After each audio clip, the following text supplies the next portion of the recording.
Saat aku bangun tengah malam untuk buang air kecil, aku tidak sengaja digigit seekor ular panjang di bagian bawah tubuh. Melihat itu aku langsung mengambil sabit dan bersiap mencincangnya. Tak disangka detik berikutnya, ular itu tiba-tiba berubah wujud dan berbicara dengan suara manusia. Hari ini aku gagal berubah menjadi naga dan tak sengaja terluka oleh manusia. Jika kamu mau membawaku pulang dan membantuku mengobati luka, saat kamu dewasa nanti, aku akan menikah denganmu dan menjadi istrimu. Melihat wajahnya yang begitu cantik dan memikat, aku langsung mengangguk dan menyetujui permintaannya. Penduduk desa membawa obor dan datang ke rumahku. Lao Chen, apakah kamu melihat seekor ular berwarna hijau? Ular itu sudah menjadi siluman. Ia bisa membunuh seluruh desa. Aku yang bersembunyi di balik selimut sambil menguping. Ketakutan dan buru-buru menyembunyikan ular itu. Namun belum sempat tersembunyi dengan baik. Kakek sudah membawa orang-orang masuk ke kamarku. Nak, apakah tadi malam kamu membawa sesuatu yang tidak bersih pulang? Tidak, kakek tidak percaya, dan menyuruhku membuka selimut. Aku merasa hampir tak bisa bernapas. Jantungku berdetak seakan meloncat keluar dari tenggorokan. Karena saat itu ular panjang itu bersembunyi di balik celanaku. Sisiknya yang dingin dan licin menempel erat di kulitku. Jika sampai ketahuan oleh kakek, pasti akan langsung dipukul sampai mati. Untungnya setelah kakek memeriksa sekali, sepertinya tidak menemukan kejanggalan, lalu membawa semua orang pergi. Sebulan kemudian, luka ular hijau itu hampir sepenuhnya sembuh. Aku awalnya berniat mengantarnya pergi, namun ia malah langsung berubah menjadi sebuah ikat pinggang, melilit di tubuhku. Bagaimanapun juga ia tidak mau pergi. Akhirnya aku hanya bisa membiarkannya tinggal. Siang hari kami bermain bersama, malam hari tidur bersama, hingga malam ulang tahunku yang ke-12. Kakek tiba-tiba menancapkan 7 pedang di halaman, lalu membakar kertas dan berkata kepadaku, setelah lewat tengah malam ini, usiamu genap 12 tahun. Kamu harus bertahan sendirian. Jika mampu bertahan kamu akan hidup. Jika tidak maka itu takdirmu. Kakek, apa maksud semua ini? Takdir hidupmu adalah takdir yin ekstrim yang sangat langka. Takdir ini muncul saat usia 12. Roh rubah dan makhluk liar dalam radius ratusan li akan datang merebut tubuhmu. Kakek, jangan menakut-nakutiku. Aku melihat halaman terasa sangat menyeramkan. Membayangkan banyak makhluk datang mencariku. Kakiku sampai gemetar. Kakek tidak menjelaskan lagi. Menyuruhku malam ini bersembunyi di peti mati. Setelah kakek pergi, aku menuruti kata kakek dan berbaring di ranjang. Aku berguling gelisah tak bisa tidur. Namun saat itu ikat pinggang di pinggangku tiba-tiba memancarkan cahaya hijau. Seekor ular hijau menyelinap ke dalam pelukanku. Tubuhnya membawa aroma samar yang harum. Seketika mengusir bau busuk di atas ranjang. Malam itu di luar angin yin meraung. Tangisan makhluk gaib menggema. Ada sesuatu yang menggaruk dengan gila. Namun aku memeluk ular hijau itu. Dan justru tidur dengan sangat nyenyak. Seolah selama ia ada aku pasti aman. Keesokan paginya, kakek menarikku keluar dengan kasar. Wajahnya pucat kebiruan, sesuatu yang besar terjadi. Dalam satu malam 6 orang desa tewas tanpa sebab. Kematian mereka sangat mengenaskan. Setelah mati kedua tangan dan dahi mereka ditumbuhi sisik ular hitam. Penduduk desa langsung gempar. Semua mengatakan ini ulah siluman ular. Setelah kakek mencari cara menyuruh warga pulang, ia menghela napas panjang, lalu memberitahuku bahwa 6 orang yang tewas adalah orang-orang yang dulu melukai ular itu. Hatiku langsung menegang. Aku teringat ular hijau yang selalu bersamaku siang malam. Aku ingat saat pertama menyelamatkannya. Tubuhnya penuh dengan beberapa luka. Mungkinkah itu dia? Tapi jelas semalaman aku memeluknya dan tidur bersama. Bagaimana mungkin dia keluar membunuh orang? Kakek tiba-tiba bertanya, apakah ular itu kamu yang menyembunyikannya? Aku ketakutan dan mundur selangkah. Kakek mengangkat tangan dan menamparku, lalu memarahiku dengan marah. Kenapa tubuhmu selalu berbau harum seperti perempuan? Sampai kapan kamu mau menyembunyikannya? Aku tak berdaya, dan hanya bisa menceritakan semuanya apa adanya. Namun aku tidak berniat menyerahkan ular hijau itu pada kakek. Tapi tepat saat itu, aku menyadari ikat pinggang di tubuhku telah menghilang. Kakek menyadari ada yang tidak beres. Ia pertama-tama memeriksa tempat tidur, lalu bergegas masuk dan menggeledah rumah. Aku pun buru-buru ikut mencari bersama kakek. Dalam hati berdoa agar kakek tidak menemukannya, dan apalagi sampai melukainya. Kami membongkar rumah sampai ke sudut-sudut, namun tetap tidak menemukan jejaknya. Wajah kakek menjadi dingin. Ia berkata bencana roh masih bisa dihindari. Namun bencana iblis aku sama sekali tidak punya cara. Tak perlu mencari lagi. Malam ini kamu tunggu saja mati. Kakek, dia tidak akan menyakitiku. Aku membantah dengan keras kepala. Kakek tidak berkata apa-apa, melainkan mengeluarkan sebatang ranting willow setebal ibu jari, menelanjangiku, dan mengejarku keliling rumah sambil mencambuk. Sambil memukul dia terus meminta maaf ke udara. Katanya anak kecil tidak mengerti apa-apa, dan telah menyinggung makhluk agung. Ia mencambukku selama setengah jam penuh, sampai aku pingsan karena kesakitan. Tengah malam aku terbangun karena nyeri hebat. Dalam keadaan setengah sadar, aku melihat sosok ramping mendorong pintu dan masuk. Cahaya bulan membingkai siluet tubuhnya yang sempurna, membuatku terpaku tak berkedip. Siapa kamu, kenapa datang ke rumahku? Sosok itu tidak berkata apa-apa, hanya dengan lembut menyalakan sakelar lampu. Saat lampu menyala, aku refleks menahan napas. Ternyata yang datang adalah seorang wanita luar biasa cantik, mengenakan gaun perak, kulitnya putih seputih salju, wajahnya memesona seperti menjatuhkan negeri. Benar-benar seperti bidadari turun ke dunia. Dialah orang tercantik yang pernah kulihat seumur hidup. Aku terdiam menatap kecantikannya. Ia pun menatapku sambil tersenyum bak bunga mekar. Kami sama-sama tertegun lama. Barulah aku terbata-bata bertanya, "Kakak Peri, Sisi, siapa kamu? Apa kamu datang mencari kakekku?" "Tidak, aku datang mencarimu." Aku jadi gugup dan canggung. "Tapi aku tidak mengenalimu." "Tidak, kamu mengenalku." Wanita itu melangkah perlahan ke sisi ranjang, mengulurkan tangan dan dengan lembut menyentuh luka-luka di tubuhku. Matanya penuh rasa iba. "Apakah sakit?" Aku menggertakkan gigi dan berkata keras kepala. "Tidak sakit." Wanita itu tersenyum tipis. Tatapannya lembut seakan meneteskan air. "Aku tahu kamu sangat sakit. Biar aku membantumu meredakan sakit." Suaranya membawa kekuatan yang membuat orang tak bisa menolak. Aku mengangguk pelan. Dia tersenyum manis. Tiba-tiba membungkuk, menjulurkan lidah. Dengan lembut mengusap lukaku. Gelombang rasa geli menjalar dari permukaan kulit. Aku tak tahan menghela napas lega. Rasa sakit itu langsung menghilang.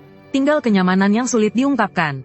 Walau seluruh tubuh pegal, namun rasa nyaman dari kakak peri membuatku sementara melupakan semua ketidaknyamanan. Aneh rasanya, di tempat jarinya menyentuh, sakit pada luka lenyap tanpa jejak. Pada akhirnya aku yang berusia 18 tahun, tanpa sadar timbul perasaan aneh, membuat pipiku panas, dan yang lebih membuatku terkejut. Dia bukan menertawakanku, malah menatapku dengan tatapan menggoda memikat. Suaranya memikat jiwa. "Apakah aku cantik?" "Cantik." Aku menatapnya dengan bodoh, menjawab tanpa berpikir. "Ingin menikah denganku?" Suaranya membawa sedikit pesona. Aku tersipu, menunduk dan berkata pelan, "Mau." "Baik, kalau begitu tunggu sampai kamu dewasa. Kakak akan menikah denganmu." Aku langsung sangat bersemangat sampai bicara terbata-bata. "Kakak Peri, apa yang kamu katakan itu benar?" Benar. Tapi urusan kita berdua, kamu tidak boleh memberitahu siapapun, termasuk kakekmu. Mengerti? Asal bisa bertemu lagi dengan kakak peri, aku bersedia melakukan apa saja." Keesokan paginya, kakek melihat lukaku yang sembuh total dalam 1 malam. Wajahnya tampak sangat buruk, lukanya pulih terlalu cepat. "Kamu ini dimasuki aura iblis." Sebelum sempat aku menjelaskan, paman kedua yang menjadi ahli Feng Shui maju, lalu menyimpulkan, anak ini sudah diikuti makhluk kecil itu. Dalam 3 hari pasti mati. Kalau ingin hidup hanya ada satu cara. "Maksudmu pernikahan arwah?" Paman kedua mengangguk. "Benar, menikahkan anak ini dengan hantu wanita." Iblis dan hantu saling berbenturan. Cari hantu yang lebih ganas untuk menekan iblis itu, baru bisa menyelamatkan nyawanya. Kakek mengertakkan gigi lalu berkata, "Baik, malam ini kita pergi ke Gunung Ventu, mencarikan hantu istri yang paling ganas untuk anak ini." Ku tiba-tiba duduk tegak. Aku berteriak keras, "Aku tidak mau istri hantu." "Diam." Kakek menamparku. "Kamu mau mati atau mau hidup? Urusan ini bukan terserah kamu." Aku manyun. "Tapi menikahi istri hantu, aku nanti tidak bisa menikah lagi." Kakek menjelaskan dengan tidak sabar. "Istri hantu ini datang untuk membantumu menahan bencana. Hanya formalitas saja, tidak memengaruhi kamu untuk menikah nanti. Kalau begitu kakek harus mencarikanku yang cantik. Aku mau memilih sendiri." Kakek sampai marah ingin memukul orang. Paman kedua malah menahan kakek dan berkata kepadaku, "Boleh. Malam ini akan membawamu ke Gunung Ventu. Kamu pilih sendiri, demi bisa tetap hidup." Malam itu juga aku mengikuti paman kedua pergi ke gunung situ. Di sini penuh dengan batu di mana-mana. Kami memeriksa prasasti batu satu persatu dengan teliti, mencari yang dikuburkan di dalamnya. Dan harus belum pernah menikah serta usianya cocok. Kami terus mencari puluhan prasasti batu. Akhirnya menemukan satu, prasasti batu seorang wanita yang meninggal pada usia 24 tahun. Paman kedua mengeluarkan sebuah apel, menyalakan sebatang dupa, menghadap makam sambil berkata, "Besok malam." Saat itu di rumah Lao Wang di pintu masuk desa ada pertunjukan opera roh. Akan ada petasan sebagai penunjuk jalan. Jika Nona tertarik, maka pergilah melihat. Aku bersujud 3 kali berturut-turut. Setelah paman kedua selesai berbicara, kami pun bangkit dan terus mencari rumah berikutnya. Dalam 1 malam, kami sudah memberi hormat pada belasan tempat. Rumah para wanita lajang di bawah 25 tahun. Saat kembali ke rumah, rombongan panggung opera hantu sudah mendirikan panggung. Saat aku menunggu dengan gugup, di belakang panggung rombongan opera tampak sosok seorang wanita, membuat hatiku tergerak. Itu adalah kakak peri yang datang ke kamarku tadi malam. Teringat janji di antara kita, bahkan jika bertemu juga tidak boleh saling mengenali. Aku buru-buru menekan kegembiraan di hatiku. Pandangan beralih ke meja. Orang-orang dewasa semua sedang sibuk. Aku sedang berpikir apakah perlu membantu. Tiba-tiba terdengar suara seperti lonceng perak di telingaku. Anak kecil, kamu masih ingat aku? Dialah kakak peri itu. Dia datang ke sampingku. Pandangannya jatuh ke atas meja. Ke atas kertas putih yang tertulis 8 karakter tanggal lahirku. Tatapannya lama tidak berpindah. Aku berkata dengan suara pelan. Kakak peri, aku tidak memberitahu kakek tentang kita. Tapi kakek bilang, hanya dengan menikahkanku dengan istri hantu perempuan aku bisa selamat. Aku merasa bersalah padamu. Hahaha, kakekmu benar. Kamu anak baik, aku tidak akan menyalahkanmu. Mencari istri hantu, apakah kamu takut? Aku sama sekali tidak takut. Kakak gadis gunung, apakah kamu takut? Dia menggelengkan kepala. Aku juga tidak takut. Ngomong-ngomong, apa kamu punya syarat untuk istri hantu? Tidak ada syarat khusus. Asal tidak menakutkan saja. Kalau bisa cantik sedikit akan lebih baik. Ngomong-ngomong, kakak peri, siapa namamu? Namaku Liu Luoli. Luo dari jatuh ke air. Li dari kaca berwarna. Panggil saja aku Xiao Qing. Sambil berkata begitu dia mengedipkan mata padaku. Anak kecil, kamu tidak perlu takut. Tidak apa-apa, hantu sebenarnya tidak menakutkan. Setelah selesai berkata dia berbalik berjalan menuju panggung opera. Setelah kakak peri pergi, paman kedua berjalan mendekat. Sepertinya tidak melihat kakak peri. Dia berpesan kepadaku, nanti para istri hantu wanita yang kita undang, semuanya akan datang mengamatimu. Jika ada yang mengambil cincin giok di depanmu ini, itu berarti dia setuju menikah denganmu. Saat itu kamu langsung saja pergi ke kamar tidur. Paman kedua, untuk apa ke kamar tidur? Tentu saja untuk malam pengantin. Malam pengantin? Aku tidak mau malam pengantin dengan hantu. Paman kedua menghela napas. Katanya sekarang tidak ada cara lain. Kalau tidak berani malam pengantin, hanya bisa menunggu mati. Aku tidak membantah lagi. Ya, bagaimanapun juga lebih baik daripada kehilangan nyawa. Aku tegang sampai telapak tanganku berkeringat. Di dalam hati takut sekaligus tidak berdaya. Tak lama kemudian tibalah tengah malam. Opera hantu dimulai. Lakonnya pengantin. Seiring tangisan melengking para aktor di panggung, hembusan angin dingin tiba-tiba menerobos ke halaman. Bangku-bangku yang tadinya berserakan di samping meja, semuanya mulai bergerak. Dengan sendirinya menata posisi. Aku tahu dalam hati, para istri hantu wanita yang kami undang tadi malam, sudah semuanya duduk. Paman kedua berteriak pelan. Mereka datang akan memilih menantu pria. Baru saja kata-kata itu selesai, aku langsung merasa ada yang meraba tubuhku. Rabaan itu disertai suara napas seram. Perasaan tertekan itu lebih buruk daripada mati. Tiba-tiba cincin giok di atas meja di depanku. Seiring meja mulai bergetar, lalu belasan tangan putih pucat mengulurkan ke cincin giok yang dijadikan tanda cinta. Hatiku langsung tenggelam. Bukankah paman kedua bilang siapa yang menangkap cincin giok itu? Dialah istriku. Kenapa ada begitu banyak tangan? Aku membayangkan adegan berikutnya. Hampir ketakutan setengah mati. Aku mundur selangkah, sambil berteriak ke depan. Para kakak, apa maksud kalian? Nak, maksudnya mereka semua menyukaimu. Suara Liu Luoli bergema di atas panggung opera. Dengan sedikit nada manja, namun penuh wibawa. Aku mendongak melihat, gaun peraknya berkibar, berdiri melayang di udara. Di bawah cahaya bulan cantik seperti mimpi. Adik, kamu benar-benar beruntung. Sekaligus begitu banyak kakak berebut ingin jadi istrimu. Aku melihat lengan-lengan putih pucat itu meraih ke arahku. Kaki gemetar ketakutan, mundur terhuyung sambil gagap berkata, Aku tidak mau sebanyak itu. Aku hanya mau satu yang cantik. Liu Luoli melompat turun, berdiri menghalangi di depanku, menatap lengan-lengan pucat itu sambil berkata dingin. Yang paling cantik tetap tinggal. Yang lain enyah dari hadapanku. Begitu kata itu jatuh, tangan-tangan itu langsung menarik kembali. Tinggal satu tangan pucat namun panjang. Perlahan menggenggam cincin giok. Hehe, kamu milikku. Suara wanita dingin menusuk telingaku. Dengan aura hantu yang mencekam, alis Liu Luoli terangkat. Dengan kemampuanmu bahkan 300 tahun pun belum ada. Jangan mengganggu di sini. Istri hantu itu bahkan tidak berani membantah. Dengan pelan berkata maaf, lalu pergi dengan malu. Akhirnya terlihat jelas rupanya. Wajahnya pucat pasi, lidah panjang merah menyala. Sungguh menakutkan. Inikah yang paling cantik? Yang lain yang tidak cantik pasti lebih menakutkan. Untung ada kakak peri di sini. Saat itu lampu panggung menyala. Kakek dan paman kedua berlari keluar dari belakang panggung. Begitu kakek melihat cincin giok hilang, dia menghela napas lega. Berhasil mendapatkan istri hantu. Mas kawin sudah diterima. Tunggu sampai jam Chow tiba. Antarkan anak itu ke kamar pengantin. Aku mendapati peri Liu di sampingku tiba-tiba menghilang. Aku buru-buru bertanya kemana kakak tadi pergi. Kakek dan paman kedua tampak bingung. Mereka bilang, kakak dari mana? Dari awal sampai akhir hanya kamu sendiri. Hatiku tenggelam ke dasar. Aku menceritakan semua tentang Liu Luoli. Wajah paman kedua berubah drastis. Liu Luoli itu kemungkinan besar jelmaan siluman ular. Dia lebih dulu mengusir para hantu wanita. lalu mengambil cincin giok. Itu untuk memonopolimu. Perlahan menyerap keberuntungan pernikahanmu. Aku tidak percaya sambil cemberut. Tidak mungkin dia yang menyelamatkanku. Bagaimana mungkin dia mencelakaiku? Sudahlah, karena sudah menerima mas kawin. Mungkin benar ingin berbesan denganmu. Entah hantu atau siluman. Malam ini coba dulu. Kamu pergi ke kamar pengantin. Aku masuk ke kamar tidur dengan niat campur aduk. Duduk di ranjang pengantin. Di hatiku penuh bayangan Liu Luoli.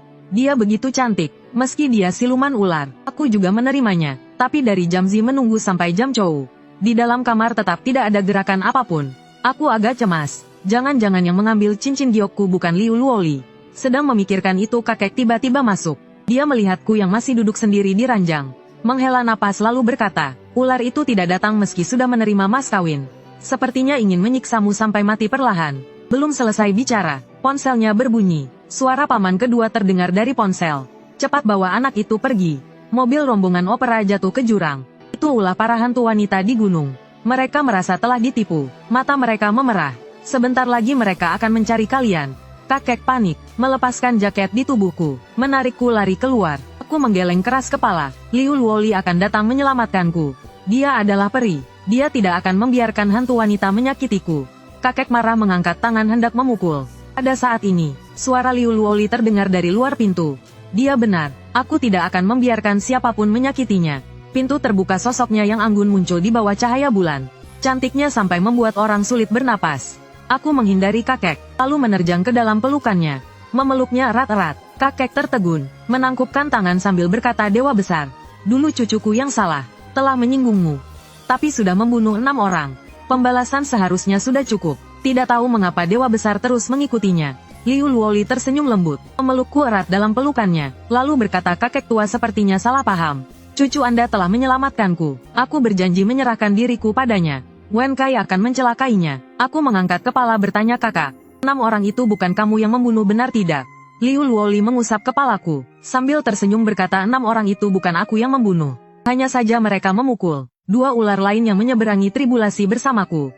Terkena kutukan. 7 tahun kemudian pasti mati tanpa tempat bergantung. Aku juga ingin menolong, tapi tidak berdaya. Kakek akhirnya percaya. Dengan rasa bersalah berkata, jadi begitu. Jadi pertunjukan opera hantu yang kuadakan malah mendatangkan bencana. Liu Luoli menggelengkan kepala sambil berkata, bukan begitu. Tadi aku melihat namanya. Takdirnya sangat yin. Pasti akan mengalami satu bencana hantu. Tidak mungkin dihindari. Kakek menghela napas. Tahu bahwa keadaan tak bisa diselamatkan lagi. Namun detik berikutnya, Liu Luoli menatap mataku. Dengan lembut berkata, suamiku kecil. Tenang saja selama kamu patuh mendengarkanku. Aku jamin kamu akan aman dan baik-baik saja. Satu panggilan suamiku kecil membuat wajahku merah dan jantung berdebar. Aku menunduk dan menjawab iya. Aku akan mendengarkanmu dalam segala hal. Setelah itu, Liu Luoli menggenggam tanganku dan berjalan ke depan kakek. Kakek sepertinya mengerti apa yang ingin dilakukan Liu Luoli. Dengan gugup bertanya, Nona, benarkah ingin bersama anak ini? Liu Luoli mengangguk, lalu berkata, waktu pernikahan arwah sudah lewat. Kamu seharusnya mengerti, ini satu-satunya cara untuk menyelamatkannya. Lagi pula aku sudah menerima mas kawin. Bukankah wajar jika aku bersamanya? Baru saat itu aku menyadari, Liu Luoli sudah mengenakan cincin giok di tangannya. Tapi dengan begitu kultivasi Nona Liu akan terkuras. Para hantu wanita itu pasti tidak akan melepaskanmu. Liu Luoli menggelengkan kepala dan berkata, tidak bisa memikirkan sebanyak itu lagi. Selanjutnya mohon kakek menghindar sejenak. Kakek membungkuk hormat, lalu berbalik pergi. Liu Luoli mengangkat tangan dan mengayunkannya. Pintu kamar tertutup oleh angin. Lalu dia menatapku dan terkekeh pelan. Suamiku kecil sudah siap belum? Selanjutnya kita masuk kamar pengantin. Aku mengangguk dengan wajah merah dan jantung berdebar. Kata-katanya yang lembut tadi terus terngiang di kepalaku. Aroma tubuhnya semakin dekat. Aku gugup dan memejamkan mata. Kekuatan sihirnya mengalir ke tubuhku seperti arus hangat. Segala hawa dingin lenyap. Aku seolah terlahir kembali. 3 detik kemudian, dia sudah mengenakan pakaiannya. Saat itu di luar angin dingin menderu ganas. Di luar jendela muncul banyak telapak tangan. Dia mencium keningku, lalu berkata agar aku patuh tinggal di kamar. Jangan keluar. Setelah itu sosoknya berubah menjadi cahaya hijau. Mendorong pintu lalu keluar. Kemudian menutup pintu rapat-rapat. Seketika telingaku menjadi sunyi. Seperti tuli tidak mendengar suara apapun. Rasa panik yang tak jelas menyergap hatiku. Detak jantungku semakin cepat, tenggorokanku terasa kering. Aku berlari ke celah pintu untuk melihat keluar. Di halaman kakek dan paman kedua, sudah ditekan ke tanah oleh 2 hantu wanita yang mengamuk. Tidak bisa bergerak, udara dipenuhi aura hantu yang dingin. Di tengah halaman Liu Luoli sendirian melawan belasan hantu wanita. Pakaiannya ringan namun berlumur darah. Tangannya bergerak ringan, menghantam mundur satu demi satu. Gerak tubuhnya lincah seperti ular. Setiap serangan membawa kilau dingin yang tajam. Seorang hantu wanita menerjang ke arahnya. Dia mengelak ke samping, lalu membalas dengan satu telapak tangan. Hantu wanita itu menjerit pilu, lalu berubah menjadi asap hitam dan lenyap. Namun segera hantu wanita lain menyerang dari belakang, merobek lengan bajunya, darah muncrat keluar. Dia melantunkan mantra dengan suara rendah. Perisai cahaya putih melindungi kakek dan paman kedua, namun akhirnya kalah jumlah. Luka berdarah di tubuhnya semakin banyak. Siluman ular kecil, benarkah kau pikir dirimu peri? Berani merusak urusan kami? Malam ini aku akan menyiksamu habis-habisan. Kan ku buat kau merasakan hidup lebih buruk dari mati. Tak terhitung hantu ganas menerjang ke arah Liu Luoli. Aku panik sampai mataku memerah. Menghantam pintu sambil berteriak tapi tidak bisa membukanya. Pintu itu sepertinya dipasangi larangan oleh Liu Luoli. Tiba-tiba aku mendengar suara jendela pecah. Sebuah tangan hantu yang dingin menepuk bahuku dari belakang. Aku menoleh dan melihat wajah hantu mengerikan sangat dekat. Lidah panjangnya menjulur. Aku ketakutan dan menempel kuat ke pintu. Menutup mata. Detik berikutnya aku mencium aroma harum yang familiar. Liu Luoli yang berlumuran darah terbang masuk dari jendela. Dengan satu tamparan ia menerbangkan hantu wanita itu. Melindungiku di sudut ruangan. Para hantu wanita menyerbu beramai-ramai. Menerjang ke arah Liu Luoli. Dia berbalik menatap wajahku. Sambil terengah berkata, jangan takut. Aku di sini. Tidak ada yang bisa melukaimu. Setelah itu dia mengusap wajahku dengan tangannya. Pandangan mataku menghitam, lalu tertidur lelap. Dalam keadaan setengah sadar, aku seakan mendengar suara auman naga. Saat terbangun kembali, hari sudah berganti, matahari sudah tinggi. Di samping tempat tidur duduk kakek dan paman kedua. Keduanya sedang mengisap rokok daun kering. Ruangan penuh asap, suasananya menekan sampai sulit bernapas. Aku tiba-tiba duduk tegak. Tak peduli rasa sakit di tubuhku. Aku membuka mulut bertanya pada kakek. Di mana Liu Luoli? Kakek tidak berkata apa-apa, hanya menunduk dan menghela napas. Tuban Xian di samping menggelengkan kepala. Melihat itu hatiku hancur seperti disayat pisau. Dia sudah tiada. Suaraku bergetar, air mata langsung mengalir deras. Kakek menghela napas panjang, tidak berkata apa-apa hanya dalam satu malam itu. Punggungnya tampak semakin membungkuk. Melihat ekspresi kakek dan paman kedua, aku mengusap mataku, lalu turun dari tempat tidur. Keluar dari kamar, halaman berantakan parah, tanah penuh bekas hangus. Di lumpur, berserakan banyak sisik hijau berlumur darah. Selain itu, halaman terasa kosong. Tidak ada apa-apa lagi. Aku berlutut di tanah berlumpur. Seperti orang gila memunguti sisik-sisik itu. Kedua tanganku tergores hingga berdarah. Namun sama sekali tidak terasa. Paman kedua berjalan mendekat, mencengkeram erat pergelangan tanganku, dan menarikku berdiri. Baru saja hendak bicara, kakek memberi isyarat agar dia melepas. Paman kedua menghela napas, lalu melepaskan tangannya, membiarkanku terus memunguti sisik-sisik itu. Setelah semua sisik terkumpul, aku mengangkat kepala menatap kakek. Kakek, aku ingin menikahinya. Paman kedua tertegun. Ini, aku tidak peduli, aku ingin menikahinya. Aku berteriak dengan suara serak. Kakek tidak menentang lalu berkata, baik, kakek akan mengurusnya untukmu. Kakek dan paman kedua membawaku. Di sudut barat halaman dibuat sebuah gundukan tanah. Tidak ada tulang jasad. Kami pun menguburkan sisik-sisik yang berlumuran darah itu, bersama gaun hijau yang berlumuran darah yang pernah ia kenakan. Semua dikubur bersama. Di depan gundukan tanah berdiri papan kayu baru. Di atasnya adalah aku yang menggigit jari hingga berdarah. Menuliskan dengan darah beberapa kata makam istri tercinta Liu Luoli. Di depan papan kayu, ada sebuah dupa, dan beberapa piring persembahan yang mungkin ia sukai semasa hidup. Aku berlutut di depan gundukan tanah, lalu kembali menangis terseduh-seduh. Tangisan ini berlangsung hampir 1 jam penuh. Akhirnya air mata pun mengering. Dengan lemah aku berkata, kakek, aku ingin menikah dengannya. Bolehkah? Baik. Kakek mengambil sepasang lilin merah, dan menyalakannya di depan papan kayu. Ia juga membawa sebuah kendi arak dan 2 cawan. Menuangkannya penuh dengan arak buatan sendiri. Salah satu cawan arak itu, ia tuangkan ke atas cincin giok di depan papan kayu, lalu memberikan cawan satunya kepadaku. Aku menerima cawan itu, dan meneguknya sampai habis. Arak itu pedas menusuk tenggorokan, membuat air mataku terus mengalir. Ini adalah pertama kalinya aku minum. Kakek menyerahkan cincin giok kepadaku, menepuk bahuku, dengan suara serak. Di timur matahari terbit, di barat hujan turun. Tampak tak berperasaan namun sebenarnya penuh rasa. Perasaannya padamu begitu dalam dan tulus. Jangan sampai kau mengecewakannya. Aku mengangguk, tenggorokanku tercekat. Aku tidak bisa berkata apa-apa. Aku mengenakan cincin giok itu di dadaku. Saat cincin giok menempel di kulit dadaku, seluruh tubuhku bergetar. Cincin giok yang semula dingin tiba-tiba terasa hangat. Seperti helaan napas yang sangat lembut. Langsung meresap ke dasar hatiku. Perasaan itu, seperti saat dulu dia berubah menjadi ular kecil. Dan bersembunyi di dalam pelukanku. Luoli, bisikku pelan. Namun cincin giok itu selain hangat, tidak memberi reaksi apapun. Sejak hari itu, aku seperti kehilangan jiwa. Siang hari membantu kakek bekerja.